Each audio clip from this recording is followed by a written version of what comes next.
On my wedding day, during the vows, I saw my Special Forces boyfriend who had sacrificed himself 3 years ago. We made eye contact from afar. His lips formed the words, "Ava, don't cry, marry someone else." I was picking out my wedding dress when I received the news of Caleb's death. Our wedding was a month away. I received a call from Caleb's mother in the fitting room. She was sobbing uncontrollably on the other end of the line, and it took me a long time to understand what she was saying. "Ava, Caleb. Caleb. He's gone." My hands started to tremble. I thought I had misheard, and I suppressed my trembling voice. "Auntie, what are you saying?" The answer I wanted to hear didn't come from the other end of the phone. Instead, I received the same answer. My vision suddenly went black, and I fainted. When I woke up again, I was in the hospital. My best friend Maya was looking at me with a worried expression. "Ava, you're awake?" Caleb's mother's words were still in my head. I ripped off the 4-needle and prepared to get up and find Caleb. Maya hugged me, and she cried as she said, "Ava, Caleb is gone." I felt completely numb. I licked my dry lips, gently pushed her away, picked up my phone, and dialed Caleb's number over and over again. "I'm sorry, the number you have dialed is currently switched off." I opened WeChat, clicked on the pinned contact, and pressed the voice message button as usual, saying, "Honey, what are you doing? Still on a mission? I just called you a few times and you didn't answer. Remember to call me back when you're not busy." I spoke to Caleb as if he were there. Maya snatched my phone away, crying, her voice like a knife, each word stabbing into my heart. "Ava, Caleb. Caleb is still waiting for you to pick him up at the morgue." I felt numb, but I still refused to believe what they were saying. She cried uncontrollably, and I stared at her blankly as she knelt in front of me and took my hand. "Ava, let's go see him, okay?" I don't remember how I agreed to her, until I stood in the morgue. Caleb's mother's cries woke me up, and I clearly saw the large characters in front of me. Morgue. Caleb's superiors and colleagues were all standing to one side, looking at me with red eyes. Director Warner walked towards me, his voice hoarse, and bowed deeply to me. "I'm sorry, Ava. Caleb sacrificed himself." Caleb had told me that after this mission, he would transfer to a desk job. He is a martyr. I didn't want him to be a martyr. I just wanted him by my side. We will actively handle his funeral arrangements and compensation for his family. Please accept our condolences. Accept condolences for what? What nonsense is this person talking about? I walked straight past him and headed towards the morgue. My hand was about to touch the door. My fingers were too cold, but the morgue door was even colder than ice. There was a person on the mortuary bed. The light above illuminated his skin, making it even whiter, and the blood vessels on his face were clearly visible. I reached out and touched his brow bone, the bridge of his nose, his face, his ears, his lips. "Ava, if I ever leave, you must live well, you must." Caleb twirled the ends of my hair with his fingers, his tone indecipherable. "Leave? Where are you going? Are you trying to escape the wedding?" I peeked out of his arms and looked at him, pretending to be angry. He pecked me on the lips and rested his forehead against mine, smiling as he said, "How could I bear to escape the wedding? I won't find a second bride as beautiful as you in this lifetime." After he finished speaking, he deepened the kiss. I looked at Caleb's face. Last night, he was still holding me as I fell asleep, and he said that I would look beautiful in my wedding dress. He said that he would definitely rush back today to see me in my wedding dress. Caleb, who was still looking forward to the future with me last night, was now lying here motionless. I leaned down and rested my head on his chest. Maya covered her mouth with her hand, but I could still hear her crying. There were small sobs around me. I stood up straight and put the white cloth back over his face. I don't know how I'm feeling right now, but I know that Caleb would never want me to cry. I calmly arranged the funeral. Director Warner told me that they hoped to hold a memorial service for Caleb, so that more people would know that he had sacrificed himself for the people, and that he was a hero. I raised my head and looked at him and his colleagues, their eyes full of red blood vessels and their faces pale. I said to him, "No need." But he didn't listen to me, and that afternoon I saw the news of Caleb's sacrifice trending on Weibo. I put away Caleb's mother's phone. I didn't want her to see such news. It was another tribulation in her short life. The day Caleb was transferred to the Fierce Tiger Special Forces team, Caleb's mother had a dispute with him. It was the first time I saw such a gentle woman acting hysterically. The smile was gone from her face and she roared at Caleb. Do you think I haven't suffered enough? When I arrived, the house was a mess. After shouting, she squatted down and cried loudly. Caleb told me that it was because his father was also a member of the Fierce Tiger Special Forces team, and he was proud of him. But Caleb's father's complete bones were never even found. He said that his mother was very strong at that time, handling the funeral quickly and efficiently on her own, until she saw the newspaper praising Caleb's father's great sacrifice. Caleb's mother broke down and cried loudly. She held the newspaper in her arms, crying and asking why her hero had to die in order to become everyone's hero. From leaving the morgue to Caleb's cremation and final burial, Maya and I handled all the funeral arrangements. Caleb's mother had lost her spiritual support and spent every day in a daze by Caleb's side. On the day Caleb was buried, I vaguely saw Caleb while dozing off. I knew I was hallucinating. I closed my eyes and rubbed my forehead, and Caleb was gone. I asked Maya to send Caleb's mother back, and I went to our marital home. As soon as I opened the door, Caleb's voice came on. Welcome home, wife. It was a voice-activated switch he had placed at the door. He said that it would make me forget all my fatigue as soon as I got home and heard his voice. I had known Caleb for 10 years and had been with him for 8. He saved me from a fire when I was 16, and only me. My parents told him to take me away first, and eventually died in the fire. I had no relatives, so I chose to live on my own. From then on, Caleb came to see me every day, taking care of me, until I confessed to him when I was 18. I brought in all the packages piled up at the door. I unpacked them one by one. They were all the things I had prepared for our wedding. Candy boxes, wedding shoes, candy, Caleb's suit, corsages for the bride and groom, and our marriage certificate. I packed them away one by one. I wanted to cry, but I couldn't. I didn't want to stop. I always felt that as long as I didn't cry, Caleb would be by my side. I started cleaning the house and tending to the flowers and plants. Until I was very tired. I lay down on the bed and fell into a deep sleep. Everyone around me was sensible enough not to mention Caleb. It was as if there was no such person in my life. I moved in with Caleb's mother, and we were both taciturn. We never mentioned him again. Caleb's mother would pick me up from work every day, no matter how late. She got up very early every day, bought the freshest vegetables and cooked for me. I changed my address and called her Mom. After work, I would tell her about the things I encountered at the company. The days didn't change, only Caleb wasn't by my side, just like the days when he went out on missions before. The days passed like this, day by day. 1 month later. Until my birthday, Caleb's colleague Julian found me. I wasn't really familiar with him, having only met him twice. I only knew that he was Caleb's university classmate and colleague. The assistant knocked on my door. Ms. Ava, someone is looking for you outside. He said his name is Julian. I nodded, indicating for him to bring the person in. Julian was still wearing his police uniform and holding a box in his hand. Seeing him come in, I got up and walked over, poured him a glass of water, and sat across from him. Hello. Is there anything I can help you with? He pushed the box in front of me. He was a little nervous when he spoke. This is a gift that Caleb asked me to buy for you before. The box wasn't sealed tightly, and the heads of a kitten and a golden retriever peeked out. The 2 little ones looked like they had just woken up. Julian continued.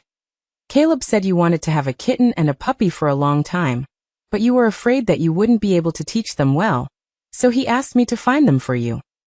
My hands trembled as I reached out to touch the 2 little ones. They seemed to know that I was going to be their owner, and they kept rubbing against my hand. Caleb's voice rang in my ears, still with that smug tone. See, I told you I would give you a surprise. I didn't know when my tears started falling uncontrollably. I began to truly realize that Caleb was gone. Julian saw me crying and was a little flustered. He sat straight to the side and handed me a tissue. I cried louder and louder. I felt like my insides were about to come out. Julian got up and closed the office door, quietly watching me cry.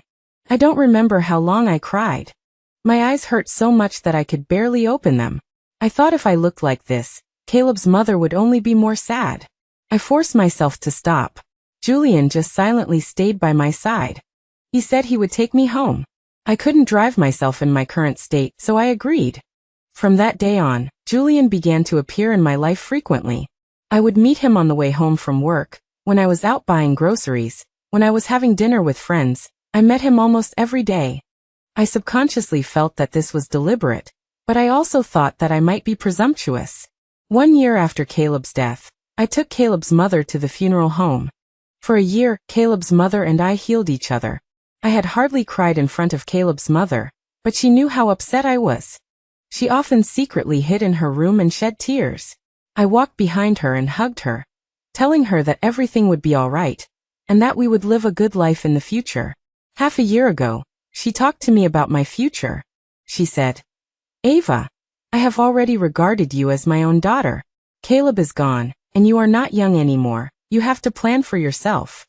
I knew she would say something like that sooner or later, but what she said was something I had never thought about. So, when she said it, I wondered if she had forgotten Caleb. That day, I lied and said that I still had things to do at the company, and I ran out of the house. I sat by the lake for a long time. In the past, every time Caleb was injured on a mission, I would be angry with him, and I would run to the lake alone to watch people fish, ignoring him and not answering his calls. Then Caleb would find a branch and pretend to fish.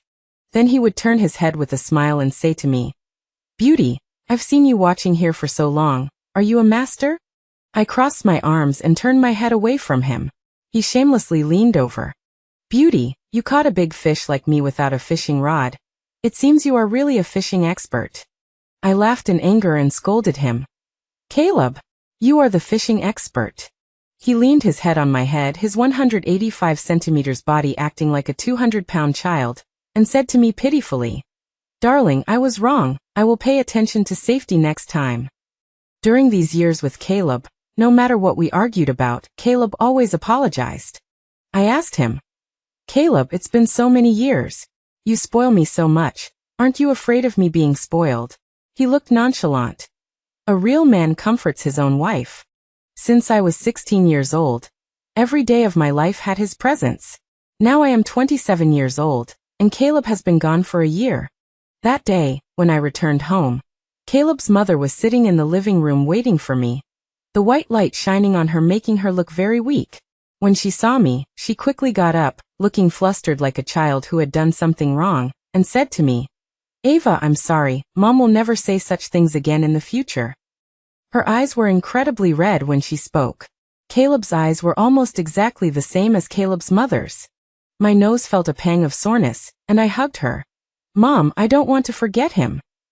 After Caleb's mother heard me, tears flowed like a floodgate. She held me tightly and said to me intermittently. She said she dreamed of Caleb, and Caleb told her that he wanted me to have a better life in the future. This was the first time I cried in front of Caleb's mother, crying like a mess.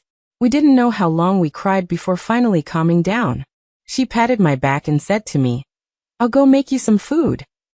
Her back was still so gentle, but the white hair couldn't be hidden, and she wasn't as strong as before. More than 2 years passed quickly, and I met Julian more and more often. He confessed to me for the 8th time. He stood by my car, holding roses from my favorite flower shop, and he also had my favorite cake in his hand. At that moment when I looked at him, I vaguely saw Caleb. Just like when he came to pick me up after each mission, holding my favorite flowers, buying my favorite cake, standing by my car, and saying smugly, "Beauty, I've been watching you for a long time." Seeing me approaching, Julian put the flowers in front of me, saying they were for me. I took the flowers. This was the first time I had received his flowers. He was a little overwhelmed. He was stunned for a moment, then handed over the cake on the other side. His voice was very soft. He said, "I heard from my colleagues that this cake is very delicious, so I bought it on the way." I knew he wasn't on the way at all.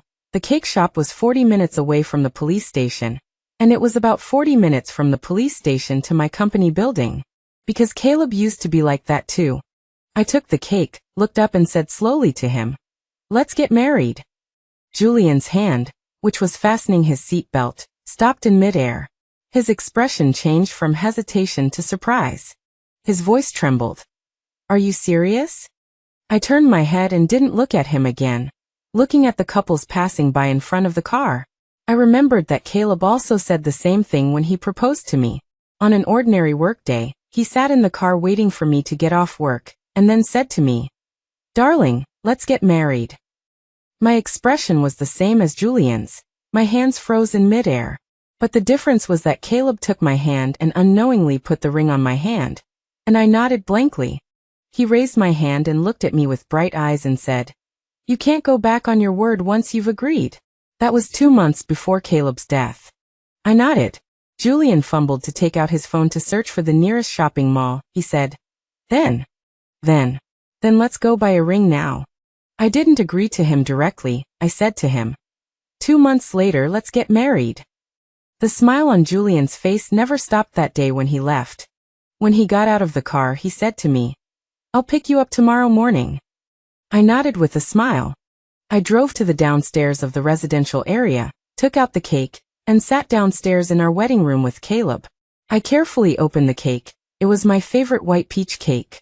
I took a small bite, and tears flowed down. It's so strange, it's obviously the same shop, but this cake doesn't taste as good as the one Caleb bought. This cake is too sweet. I looked up at the balcony of our wedding room and said with a choked voice, "Caleb, I'm going to marry someone else. Are you doing well over there?"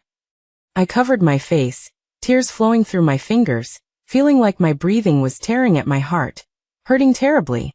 A little girl led a puppy and walked up to me. A pair of small leather shoes and 2 furry feet were vaguely visible in my blurred vision. And a childish voice rang in my ears. "Sister, why are you crying?" A fair hand handed over a tissue. "Mom said that if you eat cake while crying, the cake won't be sweet." I took the tissue, tried my best to adjust my state, and forced out a very far-fetched smile and said to her, "This cake is too sweet, so sweet that it's bitter." The girl's mother quickly ran over from afar, hugged the little girl, and apologized to me. "I'm sorry, the child is ignorant and disturbed you." I shook my head. The little girl's mother took her hand and said to her in a very low voice as they walked, "The big sister is very sad, so don't bother her." The little girl's voice clearly reached my ears. "But Mom, the big sister said it's because the cake is too sweet." The little girl's mother said, "The cake isn't bitter. It's because the big sister's heart is bitter." Yes, since Caleb left, I no longer like sweets. No matter what kind of sweets, they taste bitter to me. "Caleb, I'm tired. I dream of you every day. Dream of the confident and high-spirited look on your face when I said yes to your proposal. I dream of you standing beside me with your arms crossed, supervising me when I was picky about food, looking like you hated that I was hopeless but also helpless. I dream of you frantically cooking for me in the kitchen when I was sick, looking so worried. Every time I wake up crying, I realize it was all a dream. I thought that if I filled the days you were gone with work, I would forget what it was like without you. But I found that no matter what, I can't forget you. But I haven't been dreaming about you lately. I feel guilty. I wonder if I'm starting to forget you if you know it, and that's why you no longer come into my dreams. Lately, I always see your figure in the crowd. I know it's just my illusion, but it's so real that I don't want to wake up. I haven't seen your figure for days. I don't want to forget you. Caleb, I'm going to marry someone else. Please show up, okay?" I returned home in a daze. Caleb's mother saw my tired look and scolded me with heartache. "Look at you, making yourself so tired all day long." "Mom, I agreed to marry Julian," I said to her, standing in the entryway. She froze in place, her expression changing from surprise to disappointment to relief. She sat on the sofa and said to herself, "It's good to have thought it through, it's good to have thought it through." I squatted in front of her and reached out to hug her. "Mom, I'm sorry." Hearing me say sorry, she hugged me, her voice still so gentle. "Silly child. Your mother just wants you to be happy. My wedding with Julian is in 2 months." Caleb's mother became busy. She inquired everywhere about what to prepare for her daughter's wedding. When I came home from work, there were several aunties in the house. They were sewing quilts for me. Caleb's mother said that she originally wanted to do it herself, but she heard that it was important to have people with both sons and daughters to sew them. She gave me all her savings as my dowry. I refused her, telling her to keep some for herself. She took my hand and stroked it over and over again. "Ava, it's good to have you by my side." The 2 months passed quickly. I hardly worried about anything. Julian did everything. On the wedding day, I was in the dressing room when Maya walked in. She hugged me from behind and said, "Ava, you must be happy."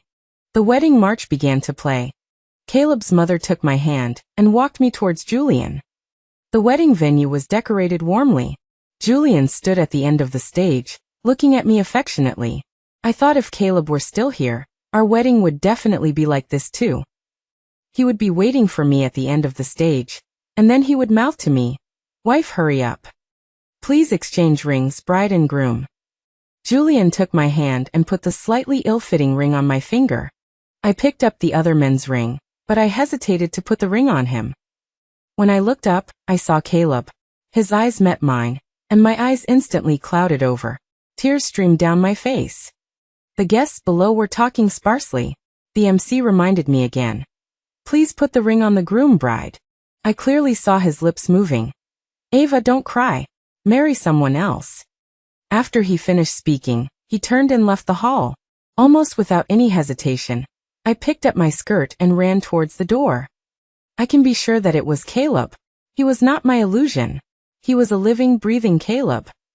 I didn't care about the MC calling after me, or the eyes of the guests at the scene. Now, I just wanted to find Caleb.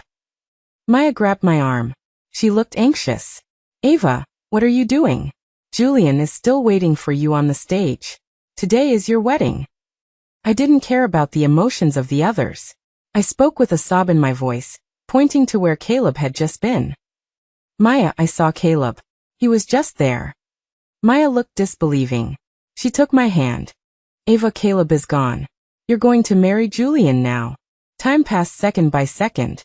I didn't care about the increasingly loud noise of public opinion around me. I shook off Maya's hand and ran out. I ran to the door and asked the waiter standing at the door, "Excuse me, did you see a man in all black, wearing a hat, walk out just now?" Perhaps my outfit and my crying makeup had frightened her. She spoke stutteringly. Yes. I think. He went over there." I took off my high heels and ran in the direction she pointed. She saw him too, so what I saw was the real Caleb. Caleb wasn't dead. That's great. Caleb wasn't dead. I laughed through my tears and then cried through my laughter.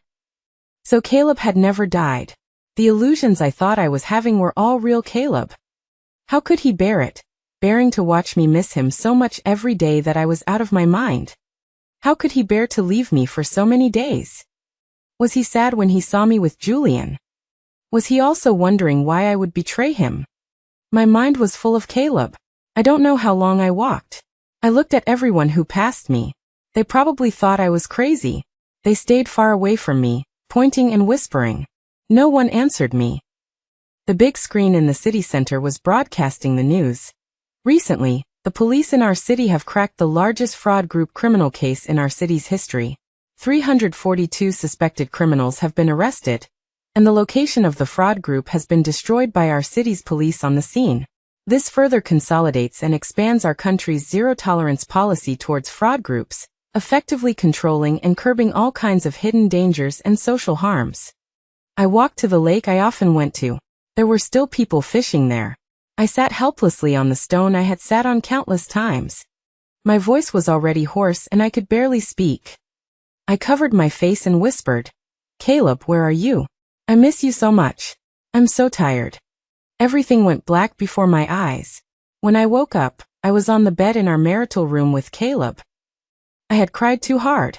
When I opened my eyes, everything was blurry, but the familiar furnishings, even in the blur, told me where I was. A familiar yet strange figure was by the bed. I was absolutely sure it was Caleb. I hugged him tightly and choked, "Caleb, I caught you." His body began to tremble. He turned around and hugged me tightly, his voice deep. "Ava, I miss you so much." Hearing his words, I couldn't stop the tears from flowing. My cries grew louder and louder. I punched his back again and again. "Where have you been for the past 3 years? They said you were dead, and I believed you were dead. I dream of you every day.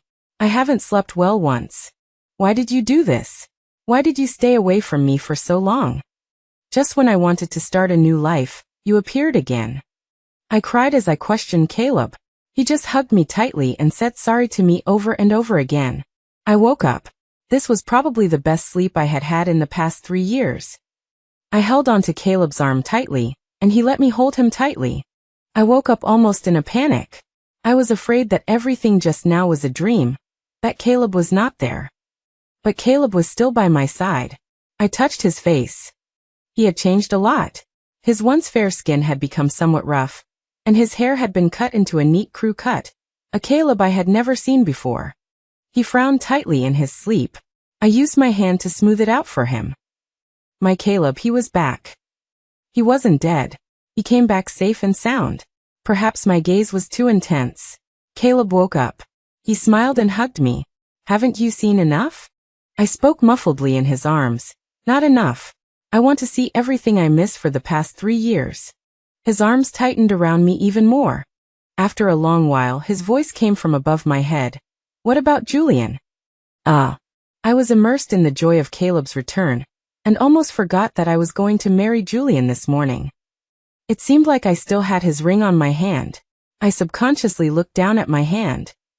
Caleb's voice was a little unhappy. I took it off. I laughed and teased him. Aren't you afraid that I won't go with you? His voice was low.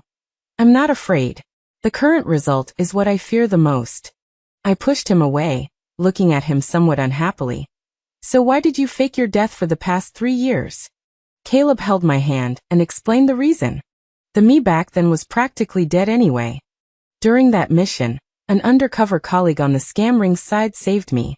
I couldn't escape at all, so after discussing it with Director Warner, Caleb died, and I lived on under another identity. For the past 3 years, I've been by the side of Felix, the scam ring boss, working my way up from a small fry to his confidant. Last week we captured them all. He looked at the ceiling, briefly finishing his 3 years. I didn't ask any further and gently touched his lips. He shielded my head with one hand and wrapped the other around my waist. Caleb was forceful, and I responded to him. This passion was like a release, releasing the longing I had for him for the past 3 years. He held my waist from behind and repeatedly whispered in my ear, Ava, I'm sorry. Caleb's mother found us just as Caleb and I were getting up. We were planning how to deal with the mess I had left behind yesterday in my search for him. Caleb's mother had the key to the new house, and she opened the door directly, running into Caleb and me sitting on the sofa.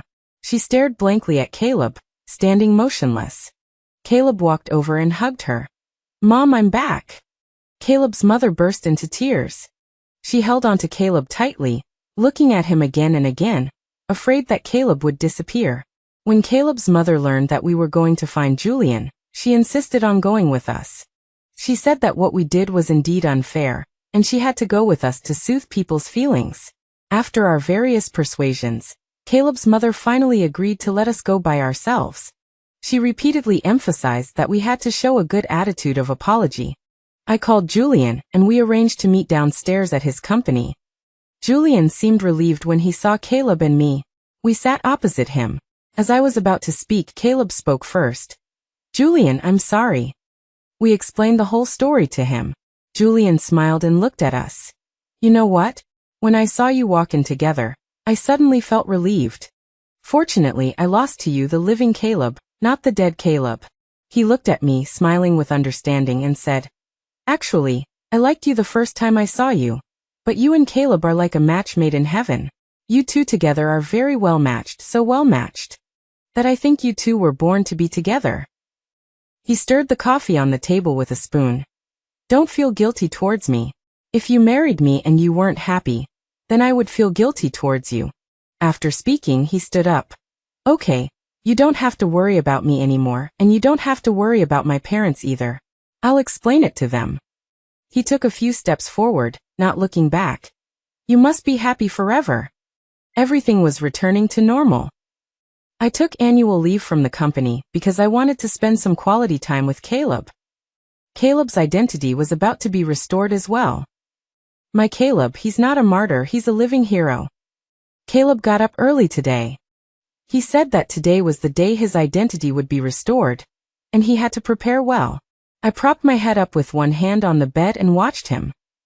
He was carefully shaving his beard in front of the mirror, not missing any corner.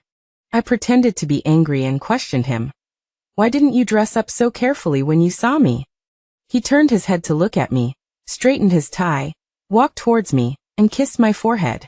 Why are you getting angry with the motherland?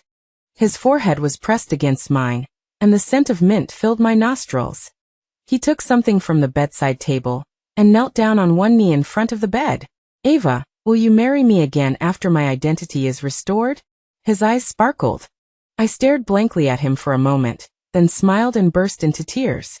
Why are you always like this? Why is the proposal so simple? I haven't even washed my face yet. I muttered as I reached out my hand. He smiled and put the ring on my ring finger, his warm fingertips gently wiping away the tears from the corners of my eyes. After the ceremony, we'll go get our marriage certificate. Okay. Caleb and I arrived at the police station gate at 9 o'clock. A man who looked even darker than Caleb greeted Caleb. I was shocked. He was disabled, walking with a limp. Caleb said in my ear, "He is that senior officer named Marcus. He's a very resilient person. He's very worthy of respect." The man walked over and gave me a distant smile.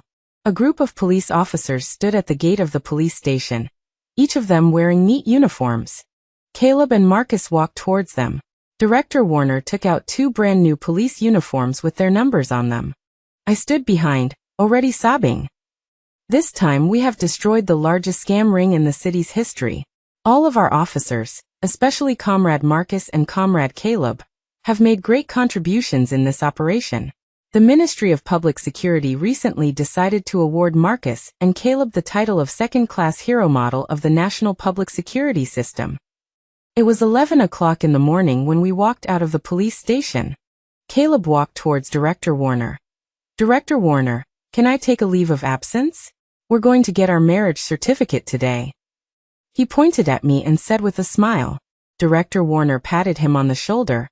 Okay, go get your marriage certificate with Ava quickly. We're all waiting to celebrate your wedding."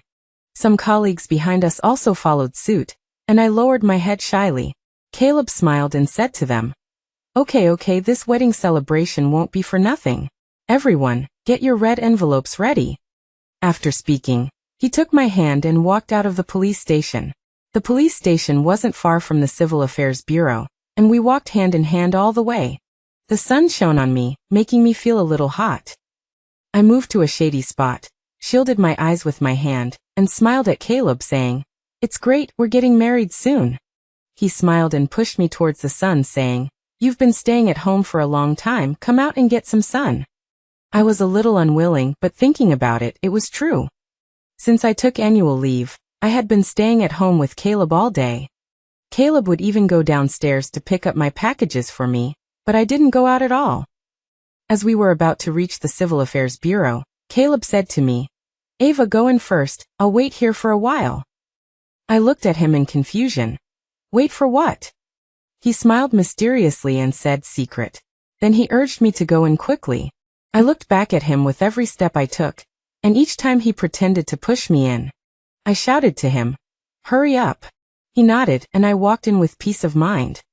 I sat in the waiting area, watching short videos, and a strong sense of unease surrounded me. Suddenly, the sound of gunfire outside made everyone in the hall panic. People outside the hall screamed and ran in, and the hall became chaotic. I reacted immediately, followed by 2 more gunshots. I ran towards the door, but a security guard stopped me. "Little girl, what are you doing? It's very dangerous outside now." My heart was racing, and my mind was blank. Through the transparent glass door, I saw Caleb lying in a pool of blood at a glance. I desperately struggled out of the security guard's grip, but my strength couldn't match his at all. I cried loudly and begged him, "Please let me out, my husband. My husband is outside." A man in black pointed a gun at me, and almost the moment he fired, the security guard pulled me to safety. Everyone was terrified, and the sound of sirens grew louder. My heart was torn apart, and tears blurred my vision. My last bit of reason was to look at the people in the Civil Affairs Bureau.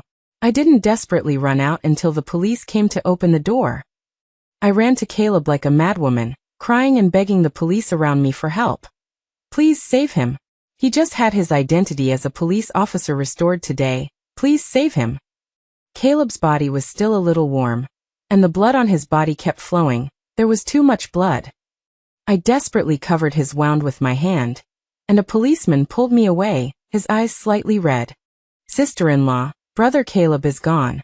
He wasn't breathing when we arrived. I pushed him away. No, his body is still warm. The temperature of Caleb's body gradually cooled, and I pressed my face against his. Caleb, we're getting married soon, wake up quickly. A familiar voice sounded. Ava, Caleb is gone. I looked up and saw Julian. Caleb, born May 13, 1989 from our city, was shot in retaliation by a fraud gang and died on October 28, 2022, at 11:34 a.m. after attempts to save him failed. He was only 33 years old. Ava, born October 30, 1993 from our city, overdosed on sleeping pills and died on October 28, 2026, at 12:07 p.m. after attempts to save her failed. She was only 33 years old. Caleb, Mom was hospitalized after you left. When Mom passed away, she held my hand and told me to live a good life. Oh right, I donated all my savings to the country. After signing the papers that day, I went to that cake shop again, but it still didn't taste as good as the ones you bought. The shop assistant told me it's because you told them I didn't like things too sweet. Caleb, I took your photo to get a red background wedding photo taken. The shop assistants all looked at me with pity. I told them that you were just away on a mission, and their gazes became much more normal. Caleb, I want to be with you. Caleb, I miss you so much. Caleb, I'm coming to find you.